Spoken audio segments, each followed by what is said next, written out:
Greetings, listeners in Listenerland. This is St. Louis in Tune with Arnold Stricker and Mark Langston, where we size up current and historic events involving people, places, and things in areas such as the arts, crime, education, employment, faith, finance, food, health, history, housing, humor, justice, and sports. We originate from and connect the gateway city to our country's current cultural fabric and lives. Before we get to our interview today, I want to read to you the return to civility for the day. Listen respectfully to people with different opinions than yours. My. We need to really put that one up everywhere on billboards, bumper stickers. You may be persuaded to change your mind, or you may find that their statements further strengthen your resolve. In either case, you will gain new perspective. That's especially important. We have some elections coming up in April for city council, for mayor, for board of education. Important to listen to other people's perspectives. You may learn something. You may have some questions that you can talk to them about that. But we always need to be civil in those conversations. We're going to have a great civil conversation here because it's with someone who loves animals. Matter of fact, cats. Indeed I do. Cats. Brandon Jones, Executive Director of Animal House. No pun related to the movie there, I guess. I mean, we like to have fun, but it's a different kind of fun. It's a different kind of animal house. It's an animal house that deals with cat rescue and adoption. And why don't you talk a little bit about that, the founding of that and what you all do there? I'd really be happy to, and thank you for this opportunity. We were founded 12 years ago. Well, we'll be 13 this year, actually. I am the founder. We were born out of a need in the city of St. Louis. The animal shelter that was run by the city of St. Louis was closing, and the animals there had nowhere to go. So a dog rescue group, Stray Rescue, took the dogs who were at the facility, and we opened a cat shelter to take the 75 cats and to continue providing service to the St. Louis region in the wake of the closure of that shelter. Well, so you must really love cats, or what was that you were like, well, city, hey, I'll take that over? Well, there is a little backstory. It didn't just sort of happen out of nowhere. I had been working for the president of the Board of Aldermen in the city of St. Louis, Jim Shrewsbury at that time, and a young boy was attacked by a group of dogs who were wild, unowned, living in the street, and we were asked to investigate how that could happen in our community and what our animal control services were like. So as staff for the president, we went about investigating and discovered that there were many services needed. So we got involved in that issue while I was in that role. We started a tax. You could add to your tax bill if you wanted to help support animal welfare, that sort of thing. When we left the president's office, I found that I was still intrigued by that issue. I'm really a community-based person in general, and this was a community need that was sort of blinking right in my face. Right. Fast forward to the point we were able to secure a location and open a shelter. And then we had Freedom Day when we went to the old city shelter and one by one took out the 75 cats, carrier by carrier. Wow. It was a great freedom ride sort of a day. Yeah. So where are you located now? We're on the hill on a little street called 59th Street.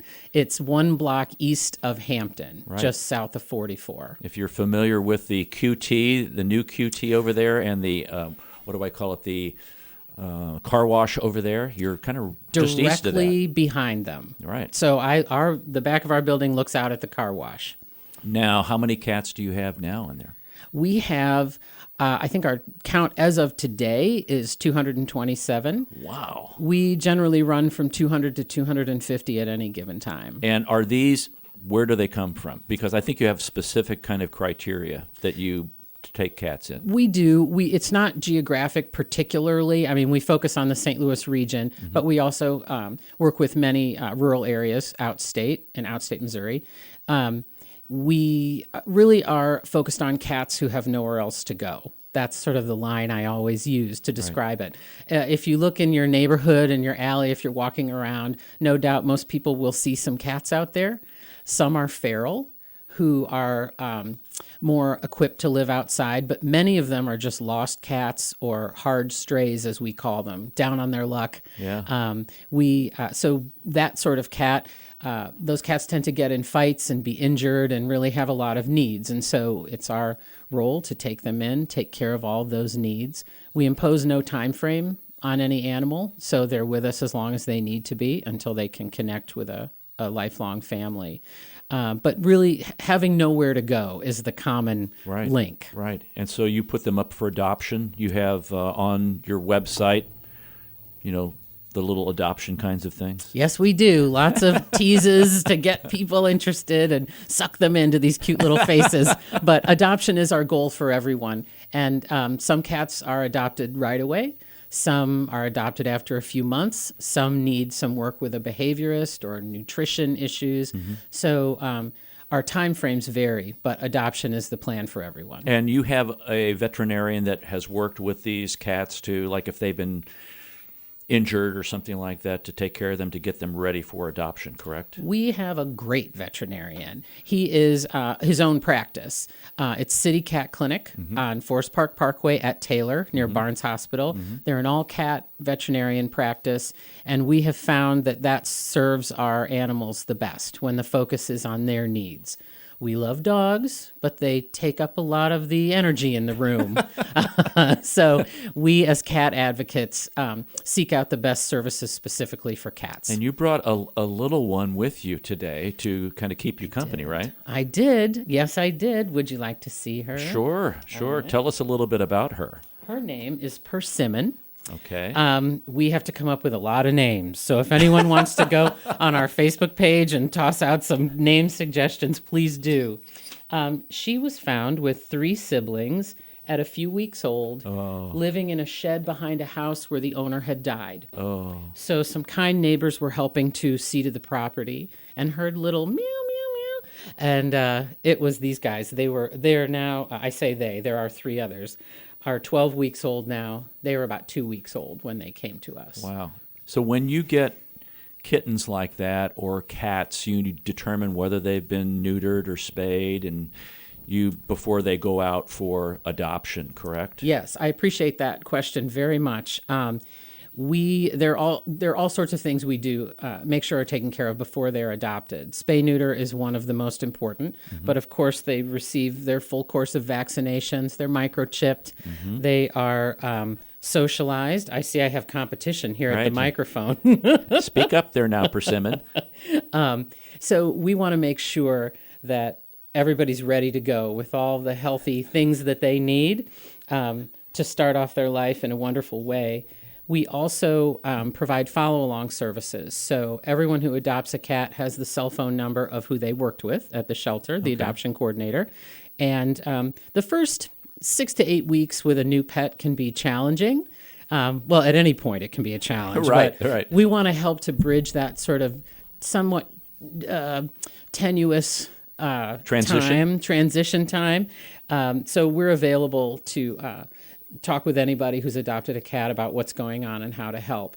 Our goal is that these babies are never in the situation where we found them ever again. Right. So, folks, their website, just to kind of give you some information, stlcats.org, stlcats.org. And one of the reasons we wanted to have Brandon here was to talk about the cat clips, which is going to link to my question. So my question is, how are you funded? We are purely funded by donation, private donation. Okay. We apply for grants and that sort of thing, but it's mostly individuals who care about animal welfare and who understand how important it is for healthy communities, or who just love little ones with cute faces. But that is where our support comes from. So events are very important. And you have volunteer staff that work quite a bit to... Sorry about that. No, you're fine. To take care of the little ones who jump around like that. Yes, babies are babies, whatever type of creature they are, right? We have a paid staff and a core paid staff, and then we have a lot of volunteers. We have volunteers who've been with us for 8, 9, and 10 years. and new ones coming all the time. If anyone is interested in spending time with cats and helping to improve their quality of life, human and cat, Right. Please contact us. Our website would have all that information. That human-animal interaction is extremely important, and I think in different times of people's lives, I think about elderly people who may be living alone. A lot of times parents think, oh, I'll get my so-and-so a dog, whether it's a spouse or their children or a cat or an animal. Somebody obviously has to take care of it, but they are very, they become family. They do. They are family members, but they also family members who perform a special function that I think is very therapeutic. Caring for someone else, particularly if you're living alone, and having that being care about you is so meaningful, Right. For all of us. So the elderly we adopt to elderly folks very often, actually. One of the things that I'm most proud of about Animal House is our matchmaking process. We really want to make a match that will last. So, for example, if there's a person who is not going to be home a lot, you probably don't want a little baby kitten. Right. That sort of thing. So Right. we try, and so for folks who are less mobile, perhaps elderly and less mobile, that would be another certain kind of cat. Right. The matchmaking part is very important. That makes sense. I've not thought about that like that, but I can imagine it would really, my words, put some people out or make it more difficult for them to take care of an animal if they don't have the capacity to do that. Exactly. And so we, in our gentle way, help guide people. You can imagine walking into a building with 200 cats and having to pick one. That's a challenge. Right. So our adoption coordinators guide people through that process. We communicate before folks come in. We're by appointment, so we get a sense of their life and their needs. So we already have a list picked out before anybody walks through the door. That's great. They're not limited to that list. Okay. That's our suggestion. That makes sense. That makes sense. Now let's talk about the cat clips. It's the third year for the cat clips now. It is. We took a little COVID hiatus because it is a public event where we'll all be together, but we're thrilled to be back. The sort of tagline for this event is a competition in cuteness, and it really is. I mean, by the end of that thing, we're all overloaded with cuteness. It's really a beautiful way to end an event and go home feeling good about life. It is a competition, but it's a gentle competition. There are no losers. There will be someone who wins a prize. Right. But every video demonstrates the love and connection between people and their cat. And so I'm looking at this. You have a submission fee for a film, and you could submit more than one film, and then the Yes. cost goes down. And then there are prizes. The top prizes, folks, $250. Second prize, $125, and third prize, an awesome movie gift basket. Yes. I love that. That will be awesome. I love that. And it's going to be Thursday, April the 7th from 6:30 to 10 at Third Degree Glass Factory. That's 5200 Delmar in University City. Doors open at 5:30. So there are some rules about this, about when they could be taken and what kind of, obviously nothing earlier than 2015.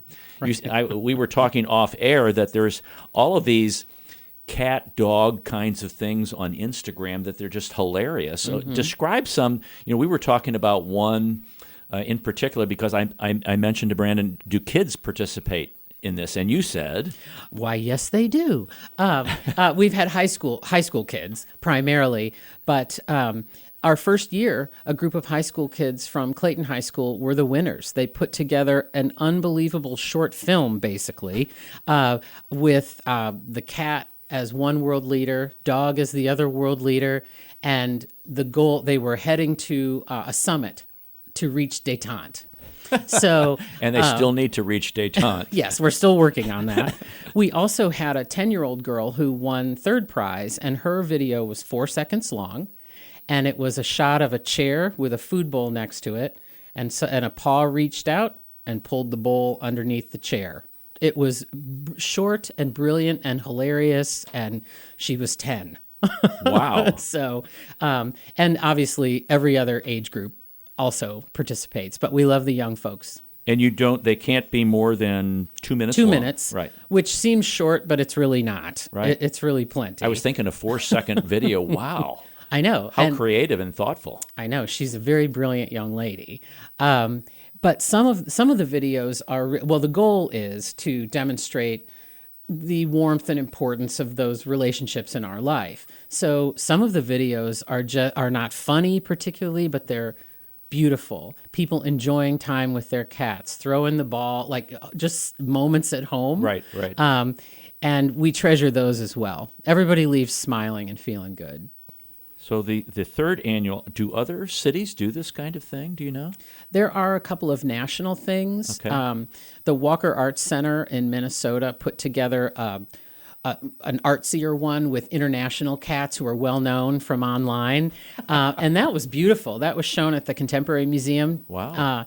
And that was really the inspiration for this event. I wanted something like that, but that was more accessible for those of us who are just regular folks who love our cats. Right. And that really celebrated that human-cat bond in a folksier, warmer way. The last time that this happened, how many people submitted entries, or how many entries did you have submitted? We had about 100. Wow. We are looking for submissions. And by the way, it can be with your phone. There's nothing fancy or special. Okay. But we had about 100. And we narrowed that down to a program of about 35 or 40 minutes. The items will be judged that night, prizes awarded. And it's been popular in the past. So it's hard to come back sometimes from a hiatus, but so far so good. People are responding. And that's great, because as you go to the website, folks, for Animal House, which is stlcats.org, and you click on this tremendous, you got a couple of cats, one's eating popcorn, another one's drinking a soda. You click on that, you come to another website. It takes you to another website, filmfreeway.com, and you have the Cat Clips competition in cuteness information there, and that's where you would probably upload things. And that's the portal through which you upload. It's $10 for your first submission, $5 for everyone after that. It is a fundraiser, so we're grateful for those. I'm sorry there's a cost, but it does go directly to the cats. And it's really very simple, even for someone like me who barely can handle my smartphone. It's really very easy. I can see how kids would really gravitate to this, because they, sometimes their phone is like part of their body now, and they're always taking videos and taking short clips and things like that, and you can produce those things and cut them and do everything you need to on the phone right now. You don't need to need a computer to do that. No, you don't. Those will do that. So a great thing, and you also have a Facebook page. We do. And Instagram page that has that. If somebody has lost a cat, should they check with you maybe first? Yes, absolutely. We receive all sorts of stray cats from various places, and many of them we can tell are owned animals. Unfortunately, not everybody's microchipped, so that would mean that the folks would have to come to us. But please do call or email or come on in to Animal House, and we'll be happy to check who's come in lately. We're a good hub for checking for lost pets. That makes perfect sense, because I know a lot of people think, well, maybe it went to the animal control in St. Louis County or the animal control in the city, but do they take stray cats then directly to you guys, or does animal control hang on to them, or how does that work? That's sort of a great thing about this region. We all work together really well, all the animal groups. We all recognize that none of us can or should do it alone. So we have wonderful communications with animal controls and the larger organizations like the Humane Society and the Animal Protective Association, so that we can really respond in a more considered and thorough way when someone has lost their pet. Okay, wow. We do, if I may add one note about that. Oh, absolutely. I am part of something called the Pet Lover Coalition, which is a larger group, industry group, and we are forming our own nonprofit. Purina started this group. We're taking it on ourselves, and part of the reason for that is to further coordinate services together. So having sort of an automatic system for when a lost animal comes into one organization to get that information out to all the other organizations.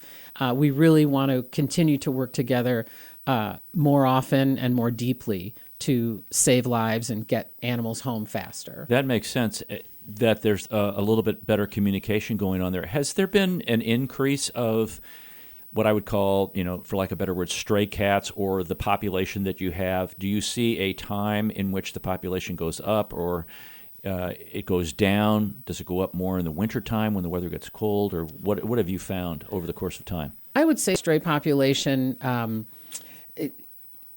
people pay more attention at different times. Mm-hmm. So as soon as the weather gets cold, mm-hmm. our phones start ringing off the hook because as we've had such frigid temperatures, right. That's when worry starts to focus really on the animals outside. Spring is a very busy time. Lots of creatures on this earth are born in spring. That includes kittens. So tomorrow we have some kittens coming in. We'll start having a run of nursing mothers like you wouldn't believe. Wow. So at different times of year, there are spikes in different types of rescue. Okay, wow. I was amazed. I thought this was the greatest thing with the name Animal House, number one. But Animal House Cat Rescue and Adoption Center, folks, it's down off on 59th Street, behind, just east of Hampton, behind the QT and the car wash there. And the biggest thing is, don't forget this, the third annual Cat Clips, the competition and fundraiser. The judges are going to be, do we know who the judges are going to be? We do not. That will be a subsequent announcement. Oh. Yes. We like a little mystery. People who maybe love cats, or who love humor, or love just warmth of... In the past, for example, the director of Cinema St. Louis has been a judge. Okay. Leedy Van Cavage, who's an animal advocate extraordinaire, has been a judge and is also Cliff's wife. Okay. Or Cliff is her husband. I don't want to get in trouble there. And we've had media personalities, Right. Megan Danahay, who was a weather person at Channel 4. Okay. Kelly Jackson, who is with Channel 5 and is an incredible animal advocate. So that announcement will be coming in a little while. Do you have a favorite story from an adoption that you could share with us? I have several. Okay. I will share this one. Sometimes animals come in truly injured, and we have had a little kitten came in. We named her Katrina, and she was found in the middle of Manchester Road as a little tiny baby, maybe, if memory serves, 6 weeks old. Wow. A wonderful human being hopped out of her car on Manchester in West County, stopped traffic, and picked this little baby up from the middle of the road. Oh, my. She took a lot of rehabilitation. We amputated the leg and had to sort of work through all the challenges of that. And we paired her up with a cat named Olivia Benson, who we're across from a police building. Yeah. And Olivia Benson had wandered up to their door and was a little tiny kitten also. So we took her, named her Olivia Benson, paired her with Katrina, and they were just recently adopted together by someone who's in the veterinary field. Wow. So those kinds of things bring us just incredible joy. Every adopter is wonderful in their own way, but sometimes it's a perfect fit. And this really was both the friendship with Olivia Benson and then the subsequent adoption of them together. And we have hundreds of stories like that. Animals don't necessarily like to be alone. No, they don't. I mean, animals have personalities like Right. we all do, and they like it sometimes Right. To be alone. But really, especially little ones who come in on their own, we try to pair them up so that they have a buddy to go through life with. And I hear Persimmon saying, maybe it's time to eat. Persimmon is not shy and makes her feelings known. We support that. We like That's that. correct. So, folks, don't forget that this is going to take place Thursday, April 6th from 6:30 to 10 at the Third Degree Glass Factory. You can get more information by going to stlcats.org. stlcats.org. And if you want to participate in the Cat Clips competition, the short film competition and fundraiser, we encourage you to go to the same website. Just click on the banner at the top, and it will take you to another website where you can get all the information to submit your information and your video. So hopefully you'll win. Thank you very much for letting everybody know about our event. And Brandon, thanks for coming in. We've been talking to Brandon Jones, Executive Director of Animal House. They deal with cat rescue and adoption center. So great place. I'll need to stop by there and visit you guys sometime. Please do. There are many more cute ones. We appreciate you listening to this episode of St. Louis in Tune. If you enjoyed this episode, please consider letting us know. The best way to do this is by rating us on Apple Podcast. You could even write a review. St. Louis in Tune is produced in cooperation with KWRH 92.9 FM and Motif Media Group. For St. Louis in Tune, I'm Arnold Stricker.